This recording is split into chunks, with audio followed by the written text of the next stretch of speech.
मैं गरीब था तो मेरी किसी ने मदद नहीं की, वो आक्रोश था मेरे में। जनता बहुत प्रसन्न है, जैसे लगा था इतना बड़ा हीरो है ये चला जाए। एक मेरी बहुत बड़ी फीस है, मैं महंगा कलाकार हूँ। समाज ने बहुत ताने मारे मेरे पिता पर, मेरी माँ की गरीबी। हम कभी उनसे पूछे नहीं कि कहाँ हमके देख के आप इतने आनंदित हो जाते। मैं एक संत का बेटा हूँ, मेरे पिताजी बहुत बड़े पुजारी हैं। देश छठे चरण के लिए वोट डाल रहा है, मतदान कर रहा है और पूरा का पूरा जो फोकस है अब वो सातवें चरण पर आकर सीमित होता दिखाई दे रहा है। उत्तर प्रदेश के परिप्रेक्ष्य में बात करें तो दो बड़े सेंटर बनारस और गोरखपुर जहां सबकी निगाहें हैं। गोरखपुर के मौजूदा सांसद और भारतीय जनता पार्टी के उम्मीदवार रवि किशन जी मेरे साथ मौजूद हैं। जब चुनाव आयोग की वेबसाइट खोलते हैं तो रविंद्र शुक्ला भी लिखा आता है और वो नाम फैन कम जानते हैं, लोग कम जानते हैं, इसलिए मुझे लगा वो ले लिया जाए। मूल रूप से मुद्दों पर और तमाम चीजों पर आऊंगा, लेकिन एक चीज पूछना चाहता हूं। उत्तर प्रदेश 80 सांसद देता है, एक प्रधानमंत्री नरेंद्र मोदी हो गए, मुख्यमंत्री योगी आदित्यनाथ के सबसे प्रिय क्यों हैं आप? मतलब लाभार्थियों से बात करते हैं तो आपसे वो लिटमस टेस्ट करा देते हैं, कोई चीज होती है आपका जिक्र कर देते हैं। और वो मुख्यमंत्री योगी आदित्यनाथ जिनके कड़े प्रशासक के तौर पर छवि है, वो रवि किशन जी जब मंच पर होते हैं तभी शायद सबसे ज्यादा मुस्कुराते भी दिखाई देते हैं। ये देखिए, मैं एक संत का बेटा हूँ, मेरे पिताजी बहुत बड़े पुजारी रहे और मैं संतों के बीच में ही मेरा पालन पोषण। संत लोग कब, उनको कौन सी आपकी बात भा जाए, ये उनकी कृपा है। जैसे मोदी जी हैं, वैसे पूज्य महाराज जी, और मोदी जी भी शिव भक्त हैं, पूज्य महाराज जी भी शिव भक्त हैं, बहुत बड़े शिव अवतारी गोरखनाथ बाबा। मैं भी शिव भक्त। हम कबो उनसे पूछे नहीं, लेकिन हमके लगा था कि भोजपुरी में जब हम उनसे बात करीला, वो कहा ना कि भोजपुरिया में बोला, तो मैं शायद एकमात्र सांसद हूँ इस इलाके का ये भोजपुरी में ही अपन मंच हमेशा हम भोजपुरिया बोलीला। हम मेरा हर भाषण भोजपुरिया में होला।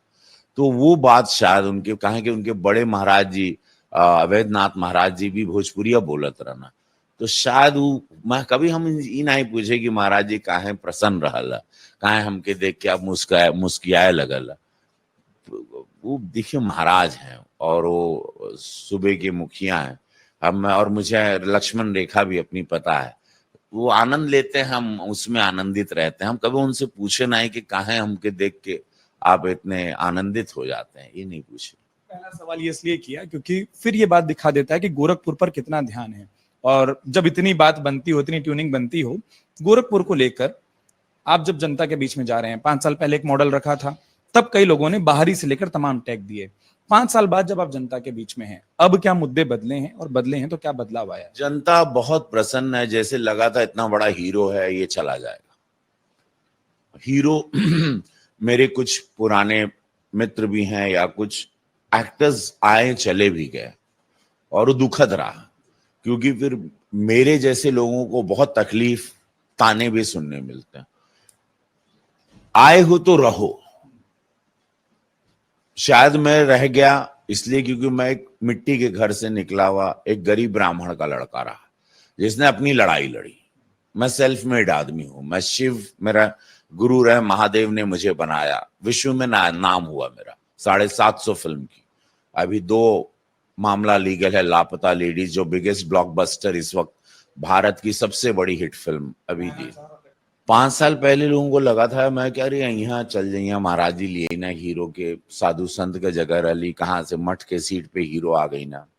मन जाहिर से बात है, कोई भी हमको पर्दे से प्यार कर रहे हैं, बट ये अलग दुनिया है, आप सेवा में आ रहे हो। सो यही हम फिर 7.5 लाख वोट मिला हमको। मैं यहीं रह गया, कोरोना आ गया। भगवान ने परीक्षा हमारी लिए अच्छी। वो 2 साल में मैं काफी गंभीर हो गया। उसमें मैं अपने पिता को, मेरी मृत्यु हो गई, मेरे 2 भाइयों की मृत्यु हो गई और मैं उनकी सेवा, अपने पिता की भाइयों की सेवा नहीं कर पाया। पैसे भेजता रहा हॉस्पिटल के, ये सब किया, लेकिन मैं फिजिकली यहाँ रहा या मैं पार्लियामेंट में रहा जब मेरे पिता सीरियस थे और मेरे 2 जवान भाई चले गए। 2 साल में मैंने 3 प्रिय लोगों को खो दिया। मैं लेकिन चूंकि यहाँ महाराज जी आ रहे थे तो प्रोटोकॉल में हमको रहना था, सदन में मुझे बात करनी थी, सत्र चल रहा है, मेरा प्राइवेट बिल, मेरे 10 प्राइवेट बिल हैं, 500 प्रश्न मैंने सदन पटल पे रखे हैं, ठीक है। सो मैं उसमें वो पढ़ाई लगती है, जब बोलना होता है सदन में तो उसमें होमवर्क करना, उसमें खोया रहा। और उसमें मैंने 3 लोग मेरे खो गए और मैं फिर यहाँ शिफ्ट हो गया, घर बनवा रहा था। एक घर बना, मतलब छोटा सा घर अपना हो जाए ताकि लोगों को लगे कि यहीं पे रहते हैं, और मैं बम्बई छोड़ दिया। अब मैं अपने परिवार साथ, मेरी वाइफ यहीं रहती, वो भी प्रचार कर रही, मेरे बच्चे आए हुए हैं अभी चुनाव में, और मैं यहीं रहता हूँ। और जनता को ये बात बहुत टच कर गई। यहाँ पे मैंने सलून का भी उद्घाटन किया, बड़े शोरूम का भी उद्घाटन किया, पान की दुकान का भी उद्घाटन किया। हमको चाय की दुकान पे भी कोई बोलता, हम चाय की दुकान का भी उद्घाटन करते हैं, जहां पे मैं लाखों रुपए लेता था एक उद्घाटन के। मैं एक, मेरी बहुत बड़ी फीस है, मैं महंगा कलाकार हूँ, है ना। और वो आदमी ऐसे ही घूम रहा है। तो ये बात लोगों को बड़ी इच्छा कि जिनको देखने के लिए हम टीवी पे पैसे लगाते थे, वो हमारे बच्चों को एडमिट करा रहा है अस्पताल में। यहीं रहने लगा, यहीं सेवा करने लगा, बाढ़ में घूमने लगा। एक्सीडेंट हो जाते हैं काफी, कितनों की मृत्यु हो जाती है, हाथ से उठा के एम्बुलेंस में डालता हूँ। बहुत सारे लोगों की मृत्यु फॉरेन में होती है, डेड बॉडीज मंगाता हूँ सबकी। बहुत बच्चे पढ़ने जाते हैं, उनकी मृत्यु हो जाती है। या गरीब कोई है, शिकागो में कोई ब्राह्मण एक गए थे, या जहां भी रशिया में एक बच्ची पढ़ने गई थी, डॉक्टरी, मर गई हो, डेथ हो गई उसकी बेचारी की, उसको बुलाए, वो सबको लाते हैं।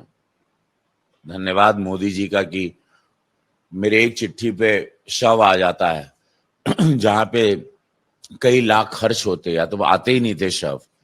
वैसे बहुत सारे काम किए जो मैंने जीवन में कभी सोचे नहीं थे, ना किए थे।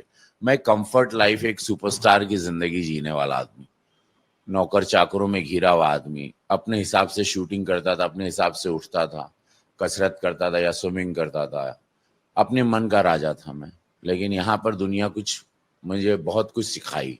और ये मैं मोदी जी को देख के और योगी महाराज जी को, सेवा का भाव, मैं बहुत प्रभावित हुआ और मैं वो कर रहा हूँ, और जनता उसी का प्यार दे रही है कि आज मैं चीज पूछना चाह रहा था, और मैं विपक्ष वाले मुद्दे पर आऊंगा, लेकिन उससे पहले जैसा भी आपने कहा, इतनी अच्छी जिंदगी, इतने पैसे, तमाम चीजें, वो स्टारडम, वही जो आपने कहा, वो छोड़कर फिर अब गली गली घूमना, लोगों से वोट मांगना, जो आप कह रहे हैं, रात बेरात फोन उठाना, ये परिवर्तन करना क्यों पड़ा? मैं गरीब था तो मेरी किसी ने मदद नहीं की, वो आक्रोश था मेरे अंदर जब मैं गरीबी से आया।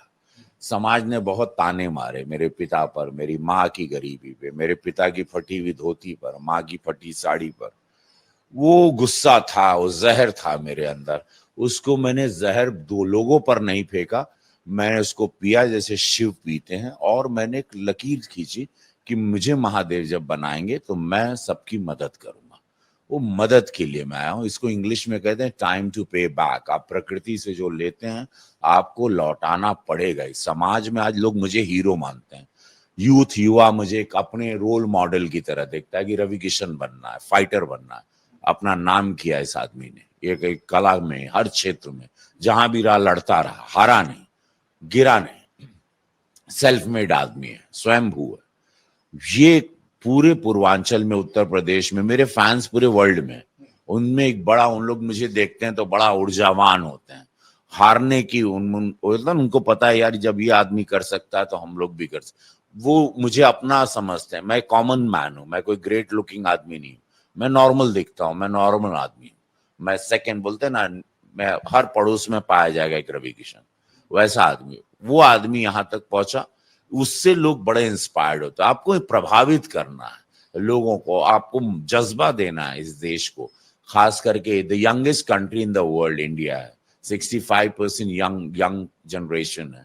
आपको उनको प्रभावित करना, आपको उनको मोटिवेट करना कि तब विकसित भारत जो मोदी जी का सपना है वो पूरा होगा। तब हम लोग विश्व गुरु 47 में बनेंगे, 2047 में। Otherwise it's not possible. You have to motivate, नहीं तो ड्रग्स में चले जाएंगे, शराब में चले जाएंगे। इसलिए I am the first parliamentarian जिसने सदन में ड्रग्स, नार्कोटिक्स के बारे में बात की, और उसके बाद मुझे काउंटर फायर भी काफी लोगों से हुआ। चाह रहा था कि लड़ते भी खूब देखा। यश भारती का एक प्रकरण आया, आपका गुस्सा, आपका क्रोध देखा सदन के अंदर, इसी मामले पर जब आपकी बिरादरी के लोगों ने विरोध किया, जिस बिल की आप बात कर रहे हैं, जिस मांग की आप बात कर रहे हैं, तब आया। तो एक चीज लगती है कि आपके बारे में, रविकिशन के बारे में जब कोई शायद गलत तथ्य रखता है तो आप क्रोधित खूब होते हैं। वो यश भारती का प्रकरण भी हमने देखा, फिर सामने कौन बोल रहा है उससे आपको फर्क नहीं पड़ता।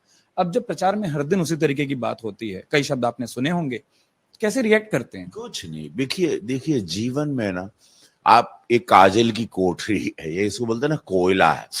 राजनीति में आपको आना है, इससे बच गए बहुत अच्छा है। सामने कोई क्या बोलेगा वो तो बोलता रहेगा, वो you don't have to worry about them.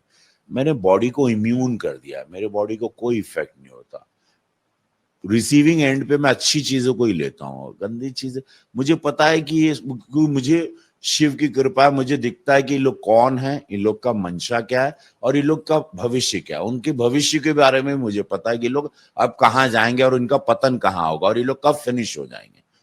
उनकी फिनिशिंग लाइन भी मैं देख रहा हूं, तो मैं अपना एनर्जी उन पर क्यों वेस्ट करूं, मैं अपने शब्द दे के मैं किसी को क्यों हाईलाइट करूं, जरूरत ही नहीं है। मतलब मैं किसी को स्टार शब्द दूंगा ओवरनाइट, वो लोग चाहते हैं कि मैं कुछ बोलूं, तो मैं अटैक उसी को करूंगा जो मेरे लेवल का होगा, जिसको मैं प्लान करके मैं उसको काउंटर करूंगा। तो किसको मानते हैं गोरखपुर में? विरोधी, देखिए विरोधी गोरखपुर में नहीं, मुझे विरोधी विपक्ष है, जिन्होंने माफियाओं के जो जनक रहे हैं, जो पार्टी माफियाओं को पैदा करती थी, माफियाओं को जननी जो है, मुझे उनसे चिढ़ है।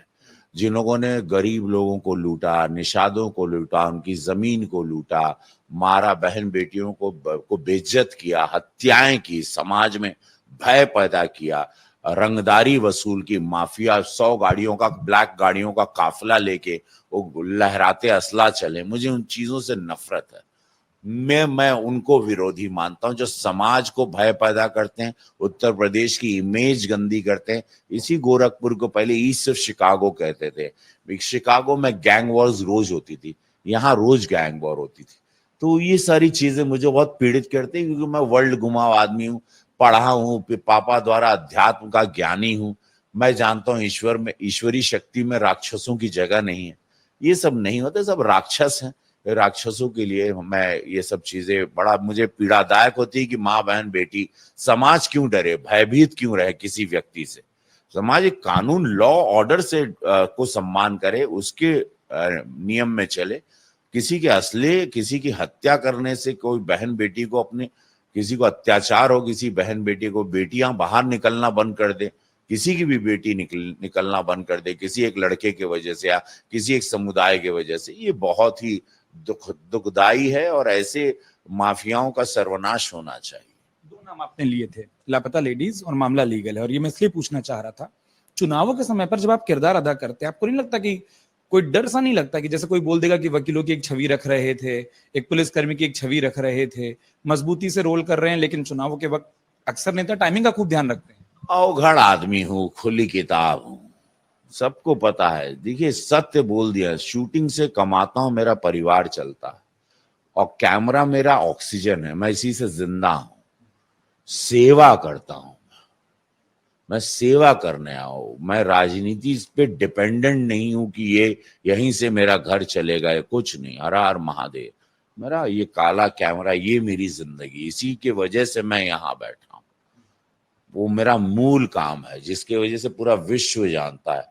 देश को मैं 35 साल से इसी कैमरे से आनंद देता हूँ, देश मुझ में से मोहित रहता है। रविकिशन आ गया, अब आनंद आएगा, है ना, अब वो एक अलग अपनी दुनिया में ले जाएं। यहाँ मैं सेवा करता हूँ, जो मोदी जी के सपने उनको पूरा करता हूँ, जो गरीबों के सपने, लाभार्थियों की योजनाओं को केंद्र से लाके गोरखपुर में उतारता हूँ। उसमें बीच में कोई दलाली ना आए, कोई कमीशन कोई लूटे नहीं, वो मेरी जिम्मेदारी है। तो मैं एक वॉचमैन की तरह हूँ और वो योजनाओं को और आइडियाज देता हूँ। मैं सबसे ज्यादा पत्र लिखने वाला सांसद हूँ, मेरे पास आइडिया, क्रिएटिव आदमी हूँ ना, क्या क्या ब्यूटिफिकेशन हो सकता है, क्या क्या चीजें ला, एजुकेशन सिस्टम में, हेल्थ सिस्टम में, कैसे, जैसे अभी यहाँ वाटर स्पोर्ट्स है, सारी चीजें, ये सारी चीजें, शूटिंग, यहाँ पे शूटिंग हो सकती फिल्मों की, किसी ने सोचा नहीं था। तो ये बैठे बैठे मेरे ब्रेन चलते रहते। आखिरी सवाल, मुख्यमंत्री योगी आदित्यनाथ, गोरखपुर सबको पता है वो जुड़ा हुआ है, आप जब लड़ रहे हैं चुनाव एक प्रत्याशी के तौर पर, क्या मन में ये फियर नहीं रहता है, डर नहीं रहता कि अगर थोड़ा भी ऊपर नीचे हुआ, जीवन में इतनी सफलताएं देखी, इतनी चीजें देखी हैं, और वो जो आप बोल रहे हैं लोगों की अपेक्षाओं की भी फिर वो स्तर और बढ़ता जाता है, क्या वो फेयर नहीं होता? 5 साल जब आप काम करेंगे, सुख दुख में रहेंगे, बाढ़ पानी मरनी करनी, तब आपको डर नहीं। जब आप काम नहीं करेंगे, जब आप लोगों के बीच नहीं रहेंगे, 5 साल रहे हैं, तब डरेंगे नहीं। काम दिख रहा है, बोलेंगे काम देख के वोट कर रहे हैं। मोदी योगी जी का काम है जो जमीन पे देख रहा, आंखों से देख रहा। लाभ मिला है जनता को, गरीबों को, सबका कल्याण हुआ है, बेटियों की सुरक्षा हुई है, इमारतें खड़ी हुई हैं, एम्स खड़ा है यहाँ पर। वो सारी चीजों को दिखा के आप बोल रहे हैं कि ये आपको निरंतर ये गंगा बहती रहनी चाहिए, गरीबों का कल्याण होता रहेगा, उसमें कोई कटौती नहीं। और आपको ऐसी सरकार रखनी है, मोदी जी को रखना इसलिए क्योंकि देश को बचाना है। राम मंदिर पर ताला लगाने वालों को आपको नहीं जिताना, जिनकी मंशा राम मंदिर पे ताला लगाएं या खालिस्तान की रचना रचें। ये ऐसी गंदी सोच हम जान रहे हैं क्या क्या है। नहीं तो 26 दल एक साथ मोदी जी को हराने क्यों आया? बहुत बड़ी प्लानिंग है, इसमें बहुत सारा जाति समीकरण का जहर भी लोगों ने घोला, लेकिन जनता उनको जवाब देगी। आएंगे तो मोदी ही, और फिर एक बार मोदी सरकार, क्योंकि निस्वार्थ संतों का अवतरित होना भारत की धरती पर बहुत कम देखा गया है। सदियों के बाद मोदी जी जैसे लोग अवतरित होते हैं, और देश इनको खोना नहीं चाहेगा। ये मैं जानता हूं, क्योंकि मैं भी इसी भारत का, इसी मिट्टी का हूं, और मैं अपने भारत को और खासकर मेरे भारत के लोगों को जानता हूं। और आप लोग मुझे तो बहुत अच्छी तरह से जानते हैं कि मैं जो आपसे कह रहा हूं सही कह रहा हूं। अगर आप ये वीडियो YouTube पर देख रहे हैं तो हमारे चैनल को सब्सक्राइब करें और बेल आइकन को दबाना ना भूलें। अगर आप Facebook पर ये वीडियो देख रहे हैं तो हमारे पेज को लाइक करें।